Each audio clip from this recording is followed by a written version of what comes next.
Բարև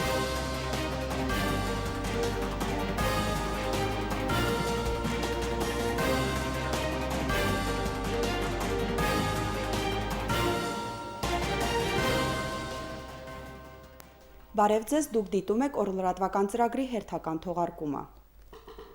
Ապրիլի 8-ին համաձայն նախորդ ձեռք բերված պայմանավորվածության հայկական եւ ադրբեջանական կողմերը Կարմիր խաչի միջազգային կոմիտեի եւ ԵԱՀԿ Մինսկի խմբի գործող նախագահի անձնական ներկայացուցչի դաշտային օգնականների միջնորդությամբ իրականացրել են զոհվածների որոնողական աշխատանքներ, որոնց արդյունքում հայկական կողմը հայտնաբերել է Պաշտպանության բանակի զինծառայողներ կրտսեր սերժանտ 1996 թվականին ծնված Ռոբերտ Ալեքսանդրի Աբաջյանի եւ 1996 թվականին ծնված Շարքային Անդրանիկ Ատոմի Զորաբյանի դիակները։ Լեռնային Ղարաբաղի պաշտպանության նախարարության մամուլի ծառայության հաղորդագրության համաձայն որոնողական աշխատանքների ընթացքում կրակի դադարեցման շուրջ պայմանավորվածությունների խախտում չի արձանագրվել։ Հայկական եւ ադրբեջանական կողմից զոհված զինծառայողների դիակների որոնման աշխատանքներ իրականացվել են նաեւ շփման գծի հարավային ուղղությամբ։ Նորայր Հովսեփյանն է պատմում։ Դեռ օրեր առաջ էր Կարմիր խաչի միջազգային կազմակերպությունը հակամարտող կողմերին իր միջնորդությունն առաջարկել բախումների ընթացքում զոհվածների մարմինները կամ գերված անձանց վերադարձը կազմակերպելու հարցում։ Առաջնագծում հաստատված հարաբերական հանդարտությունը թույլ տվեց կյանքի կոչել առաջարկը։ Խոսքը այս փուլում դեռ զոհվածների մարմինների որոնման մասին է։ Գործընթացը համակարգող Կարմիր խաչի միջազգային կոմիտեի ներկայացուցիչները եւ ԵԱՀԿ գործող նախագահի անձնական ներկայացուցչի դաշտային օգնականները այդ նպատակով են առաջնագիծ ասել, նույնպիսի մի կազմ էլ սահմանի մյուս կողմում է աշխատում։ Անվտանգության երաշխիքների կրկնակի հաստատումից հետո Շարասյունը առաջնագիծ է մտնում։ Արցախի հարավային սահմանում հարաբերական հանդարտությունը պահպանվել է օրվա ողջ ընթացքում։ Սահմանի մյուս կողմից հատուկենտ կրակոցներ լսվել են, մանրամասնում են դիրքապահները, վտանգավոր չեն եղել, չեն պատասխանել։ Ժամը 15-ից կրակոցները ամբողջությամբ դադարել են։ Ականազերծման աշխատանքներից հետո Կարմիր խաչի միջազգային կոմիտեի եւ ԵԱՀԿ ներկայացուցիչները չեզոք գոտուն են մոտեցել հսկել իրականացվող որոնողական աշխատանքների ողջ ընթացքը։ Որոնողական աշխատանքները ավարտվեցին ըստ պայմանավորվածության ժամը 20-ին։ Միջադեպեր չեն եղել, սակայն նաև սահմանի այս հատվածում որոնումները արդյունք չեն տվել։ Չեզոք գոտում մարմիններ չեն գտնվել։ Որոնողական աշխատանքները շարունակվելու են։ Նորայր Հովսեփյան, Բենյամին Ղարախանյան, օր։ Ապրիլի 8-ի լույս 9-ի գիշերը Ղարաբաղ-ադրբեջանական հակամարտ զորքերի շփման գծում հակառակորդը տարբեր տրամաչափի հրաձգային զինատեսակների եւ 60 մմ-անոց ականանետերի կիրառմամբ խախտել է կրակի դադարեցման ռեժիմը։ Պաշտպանության բանակի առաջապահ ստորաբաժանումները հիմնականում ձեռնպահ են մնացել պատասխան գործողություններից։ Անցած գիշեր եւ այսօր առավոտյան ադրբեջանական կողմը 16 անգամ կրակահերթեր է արձակել հայ դիրքապահների ուղղությամբ հայ-ադրբեջանական պետական սահմանագոտու հյուսիսարևելյան հատվածում Տավուշի մարզում կիրառելով հրաձգային, այդ թվում նաեւ խոշոր տրամաչափի զինատեսակներ, հայտնում է Հայաստանի Հանրապետության պաշտպանության նախարարությունը։ Նախորդ օրերի համեմատությամբ խախտումների պարբերականությունը նվազել է եւ ադրբեջանական կողմից արձակված կրակահերթերը կրել են անկանոն բնույթ։ Հայաստանի Հանրապետության զինված ուժերի առաջապահ ստորաբաժանումները վստահորեն վերահսկում են սահմանային իրավիճակը եւ պատասխան գործողությունների են դիմել միայն խիստ անհրաժեշտության դեպքում։ Արցախի հանրապետության նախագահ Բակո Սահակյանը 3 հանդիպում է ունեցել Հայաստանի Հանրապետության պաշտպանության նախարար Սեյրան Օհանյանի հետ։ Նախագահի աշխատակազմի տեղեկատվության գլխավոր վարչության փոխանցմամբ հանդիպմանը, որին մասնակցում էր ԼՂՀ պաշտպանության նախարար Լևոն Մնացականյանը, քննարկվել են վերջերս Ադրբեջանի կողմից Արցախի հանրապետության դեմ սանձազերծված լայնածավալ գործողությունների հետ կապված խնդիրներ։ Երկուստեք կարևորվել է սերտ համագործակցության ընդլայնումը եւ խորացումը, որպես Հայաստանի եւ Արցախի պաշտպանունակության ամրապնդման եւ տարածաշրջանում կայունության պահպանման առանցքային գործոն։ Արցախի հանրապետության նախագահ Բակո Սահակյանը 3 ընդունել է նաև Հայաստանի Հանրապետության ազգային ժողովի պետաիրավական հարցերի մշտական հանձնաժողովի պատվիրակությանը հանձնաժողովի նախագահ Հովհաննես Սահակյանի գլխավորությամբ։ Քննարկվել են պետաիրավական ոլորտում հայկական երկու հանրապետությունների փոխգործակցությանն առնչվող հարցեր։ Հանդիպմանը մասնակցում էր ԼՂՀ ազգային ժողովի փոխնախագահ Վահրամ Բալայանը։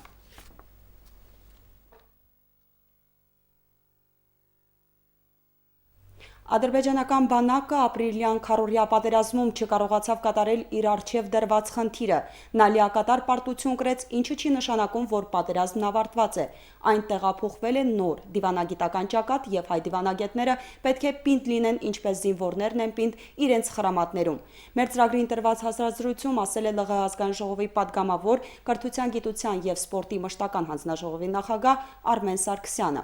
Մեկնաբանելով մադրիդյան սկզբունքները եւ Կազանին ընդառաջ կողմերին ներկայացված փաստաթուղթը, որի մասին ռազմական գործողությունների թեժ փուլի ավարտին հիշեցրել է Ռուսաստանի արտգործնախարար Սերգեյ Լավրովը, Արմեն Սարգսյանն ասել է.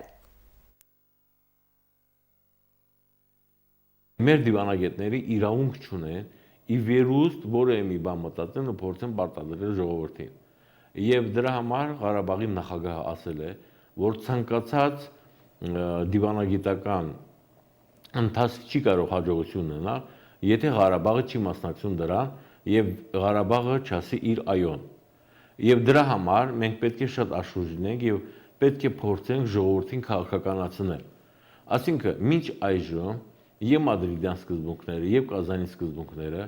դրանք այն սկզբունքներն են, որ իրականության մեջ համենայն դեպս թղթի վրա գրված է, որ պետք է միջանցքով Ղարաբաղը կապվի Հայաստանի հետ, դեր հարց է մեր անկախության խնդիրը։ Եթե նույնիսկ նախկին Լեռնային Ղարաբաղի ինքնավար մարզը անկախանա, շեշտում եմ նույնիսկ, եւ մենք ցամաքային ինչ որ 10-15 կիլոմետրանոց միջանցքով կապվենք Հայաստանի հետ, սա նշանակում է, որ մենք խրամատ ենք կտրում մեր ծոռների համար, որ նրանք նորից պատերազմի մեջ են լինելու։ Մեր զինվորի հոգեբանությունը պետք է լինի մեր դիվանագետների մեջ։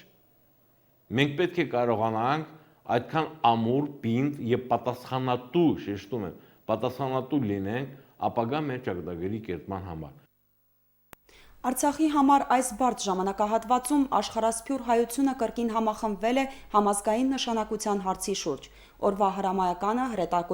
հրետակոծությունից տուժած բնակավայրերի բնականոն կյանքը վերականգնելն է։ Ոմանք նյութապես, ոմանք հոգեպես, ոմանք էլ գաղափարապես են աջակցում։ Արցախի հերոս Զորի Բալայանը այսօր էլ Արցախի դիրքերում է որպես գաղափարի մարտիկ։ Քառորյա ռազմագործողության հետևանքով մեր երկրի հյուսիսային թևի մի քանի բնակավայրեր հայտնվեցին թշնամու նշանառության տակ։ Ավերվեց օրեր առաջ դերևս կենսունակ ու շենացող Թալիշը։ Մի քանի օրվա ընթացքում Արցախցին հետքայլ կատարեց 22 տարով եւ վերապրեց պատերազմի դաժան իրականությունը։ 1992 թվականին, երբ 40% Մարտակերտի շրջանի թուրքը վերցրել է, մի տարի նրանք ընդեղ են եղել, մի տարից մի քիչ պակաս։ Ամեն ինչ ոչնչացրել են, սկսած տներից, վերջացրած բոլոր գերեզմանակարերը եւ այլ։ Որպեսզի հետք չթողեն։ Կարողացել ենք մի տարից հետո դեն շպրտել եւ սկսել վերականգնել։ Ցավոք պատմությունը կրկնվում է եւ Մարտակերտը նորից տնքում է ցավից։ Էլի քարոքանդարած տներ։ Էլի այն քարերը, կիրպիչները կաղնած, իրար վրա դրած, մարդիկ ուզեցել են տանը կողքի մի բան ավելացնեն, իմացել են, որ ամուսնացումը տղային եւ պիտի այդտեղ իրենց համար տուն լինել, հիմա այն եղածներ քանդել են։ Նույնը տեսել եմ ես Մադաղիզում։ Բարեբախտաբար այն նոր գեղեցիկ տները, որը արդյական ամեն ինչ արխիտեկտուրան, այսպես ասած, նորագույնը, չի ասի, որ շատ ավիրավորված, բայց գրեթե յուրաքանչյուրի մի այսպես ասած վերք կա։ Ազերիների ասպատակությունից նորից բզկտվել է Թալիշը, այս էլ որ երրորդ անգամ Թալիշցին ստիպված թողնում է ծննդավայրը։ Հիմա հոսքը դեպի գյուղ սկսվել է, որքան հնարավոր է արագ պիտի սկսել գյուղի վերականգնումը։ Սա է այսօրվա հրամայականը։ Զորի Բալայանն ասում է, որ ուժերի երլարումով լծվելու է այս գործին։ Համայն հայության ուժերով պիտի կյանքի կոչվի Թալիշում 100 բնակարան կառուցելու այս պահին գրեթե անհնար թվացող գաղափարը։ Ես ուզում եմ դիմել Թալիշցիներին։ Ես նրանց ցավը տանեմ։ Չենք թողել իրենց այսպես ասած անտուն։ Եվ սա ռազմավարություն է։ Եթե այդ գյուղում նորից չապրեն հայերը, եթե դպրոցը դադարք լինի, եթե մանկապարտեզ դադարք լինի, դա նշանակում է ինչա դադարքվելու։ Զորի Բալայանը ճիշտ է ժամանակավրեպ է համարում նման ծրագրի մասին խոսելը, երբ գաղափարը դեռ սաղմնային փուլում է, սակայն շտապողականությունն այս դեպքում արդարացված է։ Ես ուզեցել եմ սա պարզ ասեմ, որպեսզի հայտնի դառնա։ Թալիշցին պետք է իմանա նրանք, ովքեր ոչ մի կրկնում եմ, տեղ չունեն, պիտի մի բան անեն, պիտի մենք էլ օգնենք մի բան անենք, որ պահենք, որպեսզի վերադառնան։ Սա է ինձ ստիպել, որ սա բացահայտեմ։ Ես նորից եմ ասեմ, տուները պիտի կառուցենք։ Վերջեջով մենք կառուցել ենք մի անգամ։ 10 անգամ էլ պիտի կառուցենք։ Մենք միայն մի բան ունենք, մտածելի բան, դա ապագան է։ Եթե քո նորից եմ կրկնում ռազմավարական միտք ուղղված չի դեպի ապագան, դա նորմալ միտք չի։ Սահմանապահ Թալիշը Փյունիկի պես պիտի հառնի ու շենանա, ի հեճուկ ըստ թշնամու։ Աստվածը սիրում եմ, ես հավատացյալ եմ, կարծում եմ օգնելով։ Գոհար Ռուստամյան, Հայկ Բաբայան, Օր։ Ադրբեջանա-Ղարաբաղյան վերջին բախումների հետևանքով գնդակոծված բնակավայրերում 3 հերթական չափագրման ու գույքագրման աշխատանքներն են իրականացվել։ Քաղաքաշինության եւ էկոնոմիկայի նախարարները շրջվարչակազմի ղեկավարի ուղեկցությամբ Մատաղիսում եւ Թալիշում ծանոթանում եւ գույքագրում են կրած վնասների չափը։ Գործնական առաջին քայլն արդեն արված է։ Մարտակերտում եւ Մատաղիսում էներգամատակարարումն ապահովված է։ Աշխատանքներ են տարվում Թալիշի էներգամատակարարման համակարգի վերականգնման ուղղությամբ։ Ներկայությամբ արդեն մենք վերականգնել ենք Մատաղիս գյուղի էլեկտրասնուցման աշխատանքները։ Հիմա քննարկվում է արդեն Թալիշում աշխատանքների իրականացման համար շատ վնասվածքները նախատեսում ենք 10,000 վոլտ օդային գծի վերանորոգումը, բացի այդ վնասվել են նաև Մարտակերտի ենթակայանից սնուցող մարաղաօդային գիծը, որով սնուցում են մոտ 5-6 բնակավայրեր, որոշ օդային գծեր մեր կողմից չհաջողվեց վերականգնել, որովհետև տվյալ հատվածները ռմբակոծում էին թշնամու կողմից, բայց մի քիչ անդորներ մենք օգտագործեցինք եւ կարողացանք ապահովել էլեկտրականության մեր բնակիչների, մեր տնտեսությունը։ Կառավարությունն օգտագործում է բոլոր հնարավոր միջոցները, որպեսզի օր առաջ հրետակոծությունից վնասված ենթակառուցվածքները վերականգնվեն։ Քաղաքաշինության նախարարության մասնագետներն էլ հաշվարկներ են կատարում։ Շուտով այստեղ շինարարական աշխատանքները կմեկնարկեն։ Ամենահրատապն ըստ Կարեն Շահրամանյանի կրթօջախների վերականգնումն է։ Մեր նախարարության 4 աշխատանքային խմբեր այսօր իրականացրել են այստեղ աշխատանքներ, չափագրել բոլոր այդ հրետակոծության հետևանքներով հասցված ավերվածությունները։ Ասեմ, որ արդեն Մարտակերտ քաղաքում արդեն տրվել է կողմից հանձնարարական առաջին հերթին դպրոցի ապակիների տեղադրման աշխատանքները սկսել եւ մոտ առաջիկա օրերում արդեն դրանք սկսելու եւ ավարտելու են, որպեսզի դպրոցը արդեն պատրաստելի լինի ընդունելու աշակերտներին, որից հետո արդեն դրան զուգահեռ արդեն կիրականացվեն աշխատանքներ շենքերի, բնակելի տների, տանիքների վերանորոգման, ապակիների տեղադրման եւ այլ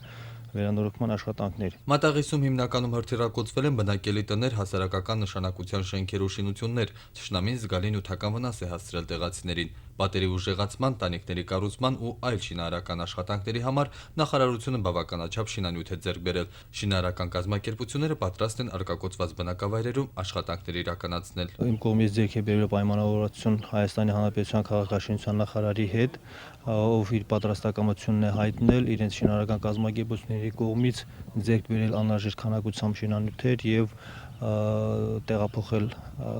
Արցախ եւ արդեն մեծ թափով կսկսվեն աշխատանքները։ Ոչ մի խոչընդոտ մենք չունենք, մեր բոլոր կազմակերպությունները պատրաստ են լայնածավալ սկսել աշխատանքները եւ շատ կարճ ժամանակում մեր այդ 2-3 բնակավայրերը բերել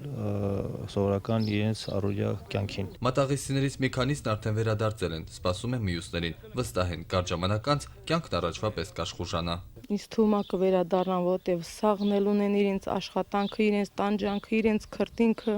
մեծ նպատակներ ունեն բոլորն էլ, նույնն էլ մենք։ Օրլրատվական ծրագիրը շարունակում է հետևել իրադարձությունների զարգացմանը, իսկ մենք կրկին կհանդիպենք ժամը 17-ին։ Մինչ այդ ժամը։